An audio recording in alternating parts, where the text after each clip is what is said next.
Баршаңызға сәлем достар. Бүгін сіздермен осындай өте керемет ірімшікті бәліш дайындайтын боламыз, яғни творожный ватрушки. Тура мағынасын қазақшаға аудара алмадым. Егер де біліп жатсаңыздар, астына жаза кетсеңіздер екен маған. Бұл ватрушкиларымыздың көптеген рецептілер бар, бірақ дәл осы рецепт маған және менің отбасыма қатты ұнады достар. Өте жұмсақ, сондай тәтті, ортасындағы начинкасының өзі ерекше болып дайындалады. Ендеше мен көп созбай рецептіге көшейін. Сіздер маған тіркеліп, лайк басып, пікірлеріңіз қалдырып кетіңіздер. Ең алдымен осылай таза ыдысымызға сүтімізді құйып аламыз, және де бөлме температурасындағы сары майымызды саламыз. Оның үстінен жұмыртқаларымыздың барлығын осылай сарысын ағынан ажыратып алып, тек қана сарысын ғана қолданамыз. Және де үстіне қантымызды, тұзымызды салып, барлығын жақсылап араластыра алатын боламыз.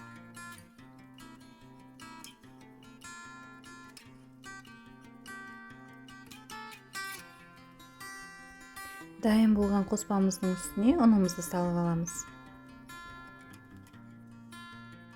Маған осылай құрғақ заттарымыздың үстіне, яғни ұнымыздың үстіне дрожжымызды салып, араластырып жіберіп, жұмсақ қамыр етіп илеген ұнайды қыздар.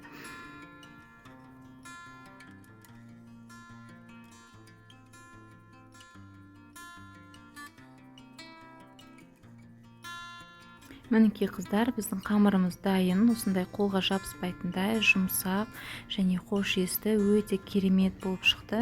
Енді осыны жылы жерге бетін жауып, кішкене көтерілгенше 1 сағаттай көлемінде қойып қоятын боламыз.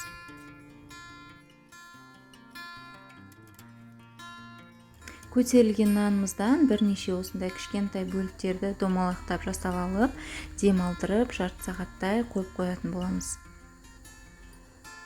Сол аралықта начинкамызды жасайтын боламыз, ортасына салатын. Менде осындай сухой творог, творогтың барлық түрі жарай береді достар. Соның үстіне бір жұмыртқамызды саламыз. Және де өздеріңіз қалауларыңызша үстіне қант салсаңыздар болады. Менде 3 ас қасықтай қант салдым. Соның өзіне дәмі өте керемет болып шықты. Және де соның үстіне 1 ас қасықтай қаймағымызды саламыз. Одан кейін 1 ас қасықтай ұн саламыз. Оның үстіне 1 ас қасықтай манный кашамызды саламыз. Және хош иіс беріп тұру үшін ваниль қоссаңыздар да, қоспасаңыздар да болады. Барлығын жақсылап араластырып алатын боламыз. Және де көтеріліп тұрған нанымызды ортасын осылай қолымыздың көмегімен шетке қарай домалатып ашатын боламыз.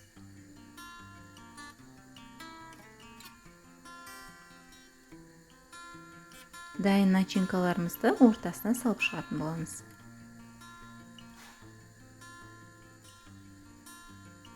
Бір жұмыртқамызбен 2-3 ас қасықтай сүтімізді кішкене ыдысымызға салып араластырып, осылай беттеріне жәймендеп жап шығамыз.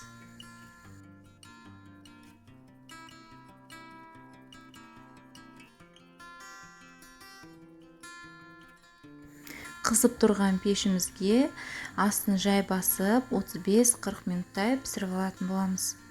Осындай өте керемет, сап-сары, жұп-жұмсақ, тәп-тәтті болып піседі. Сіздер де міндетті түрде жасап көріңіздер. Менімен бірге видеоның соңына дейін тамашалағандарыңызға көп рахмет. Келесі осындай керемет рецепттерде кездескенше мен сіздермен қоштасамын. Сау болыңыздар.